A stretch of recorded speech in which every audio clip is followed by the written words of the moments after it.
guys. Conscious it's a busy sporting weekend, so thanks very much for coming up today. We'll begin with Anton at Sky Sports News. Sure. Thank you. All right, nice to see you both. So you know what my first question is going to be. Going into today's training session, how's the squad shape going? Good. Everyone's available to train. Of course, we'll modify a little bit because it's also matchday +2 and matchday -1. But happy to have everyone on the pitch. That means Kira Walsh is feeling better, I presume? Yeah. How important is it that she's back? Well, it's really nice for her, of course, she's back because she wants to be part of the team.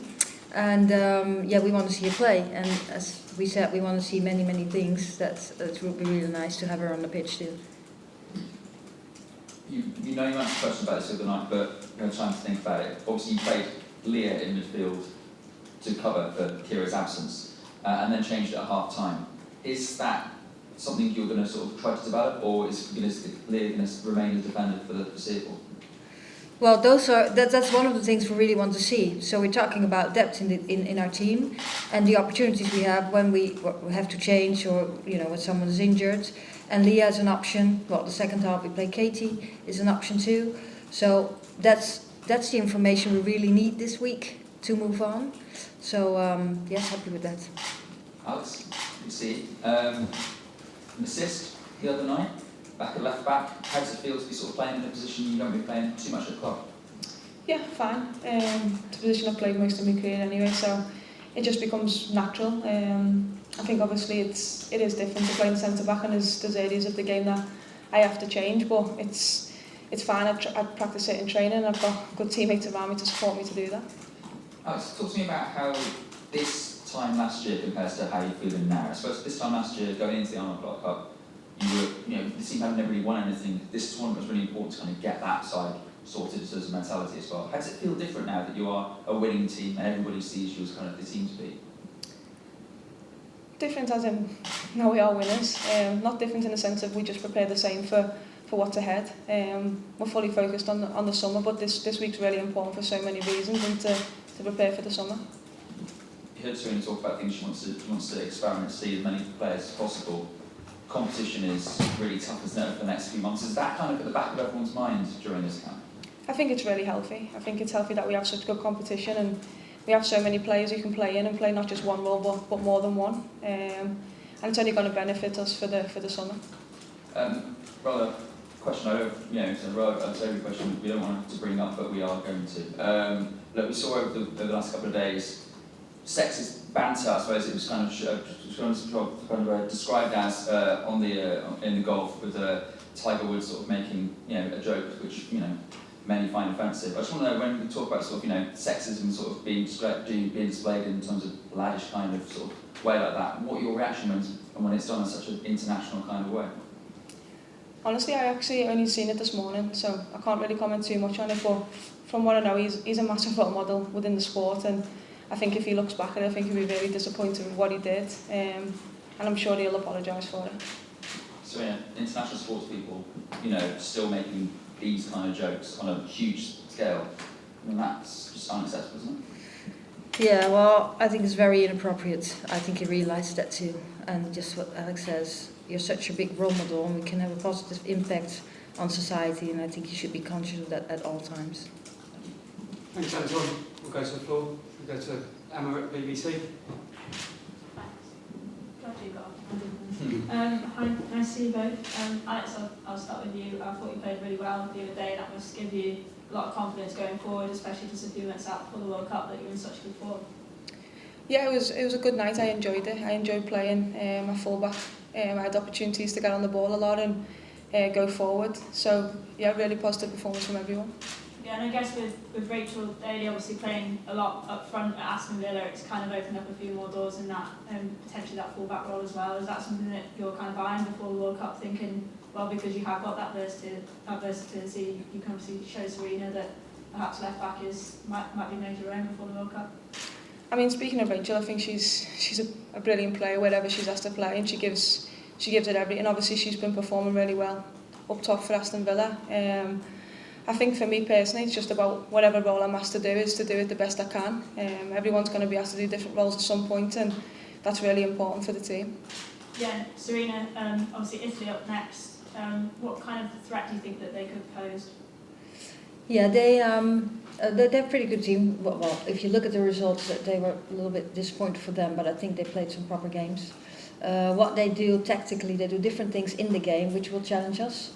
Sometimes a little high press, sometimes drop a little deeper. When they're in possession, they do different things. So for us, that's really good to adapt on that, to scan continuously as a team what they do, and then be proactive in that, so that we can control the game. I think that will be a good challenge for tomorrow. Yeah, and I just wondered, because obviously another clean sheet the other day. It's not often that your sides have, since you've obviously come to England, that you've had to kind of chase games. So is that something that you've maybe practiced in training, being in kind of situations where you're 1-0 down, 2-0 down, because it's not actually happened that often in a competitive sense, has it?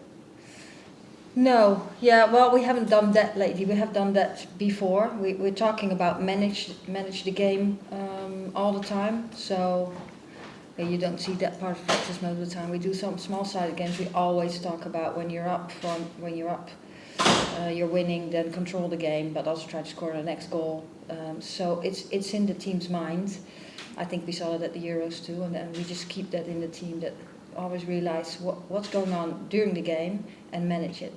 Yeah, and just one final one, Alex. Obviously, your teammate Laura came on first England game in, I think it was 8 years the other day. So Laura Coombs, sorry. Yeah, just like kind of as a club teammate, how nice was it to see her come on and sort of have that moment in an England shirt again? Oh yeah, brilliant. Laura's a great person. She's been in really good form for club, and really happy for her to get this recognition that she's getting. Nice one. Thanks, guys. Thanks, Emma. Thanks. Any questions from the floor? Okay. Yep. I'd like to see you both. First of all, Sarina, I know you've spoken about sort of the importance of playing different types of teams, and obviously on Thursday night you really had to stay patient and wait to break Korea down. How impressed were you with the way sort of the team sort of stuck together and really sort of were patient and battled to find a way through? Yeah, I think we did really well. We've played a couple of teams now that play with 5 or 5-4-1 or just really deep, and I think Korea played a little even deeper than we thought they would. So very tight spaces. The pitch didn't help either, so it was hard, but I think we did a great job. We just kept doing what we wanted to. I think the second half we played better because we had more numbers up front, and we just kept doing that for 90 minutes plus. And you could see that when we were 3-0 up and we lost the ball at one point, like win 2-3 seconds, the whole team just sprinted to come behind the ball. I think that shows how eager this team is and how we want to learn, we want to become better every day, and that's very exciting to work with. And obviously you did bring Leo into midfield and Alex at left back. How important is it to have players who are so tactically versatile and can play in so many different positions on the pitch? How much can that help you going into the World Cup? Yeah, well, first of all, you want players to be exceptional in their position they play, but if they can play more positions, then we have more opportunities in the team. So that helps the team whenever we have to change for what kind of reason, that we have opportunities and really stay really strong with either change on the pitch or bring a substitute in. Mm-hmm. And just for Alex, I was looking at some stats this morning from the WSL, and you're probably top in so many of those categories, successful passes and touches and things like that. Do you feel like you're really in, maybe not the form of your career, but you know, how impressive form do you think you're in, and do you recognise sort of, you know, how well you're playing at the moment? I'm just really enjoying my football, and I think I'm enjoying playing. I'm enjoying playing for England. I think it's important when you're happy off the pitch, it replicates on the pitch. I mean, stats are great and stuff, but I want to win football matches, so if them stats were the other way around and I was still winning, I'd be happy. Mm-hmm. Thank you. Thank you very much. You're welcome. Still time for questions if anyone would like one. Yeah. Hi, Natasha from Catch Premier Italiano, so the other side. Thank you. Thank you so much. Just a question about the game of tomorrow. Is there any specific players or any specific part of the pitch that you think will be difficult for England? But players. Yeah. Yeah, well, of course they have good players. It's pretty experienced. We know Girardi, of course. Midfield are pretty good. We know Botin's an attacking player. We of course we analyze the team, but then we bring it back what we have to do and how we want to play, being aware of their strengths and trying to exploit some of their possible weaknesses. Thank you very much. Okay, we'll end it there and we'll see you tomorrow. Thanks ever so much. Thank you very much. Thank you. Good. Perfect, thanks, Dad. We'll start with Sarina, if that's okay. Thank you. Thanks, guys. Thanks. Thank you. Cheers. Thank you. We'll come and collect you for open training when we go back here, if that's okay. Thank you.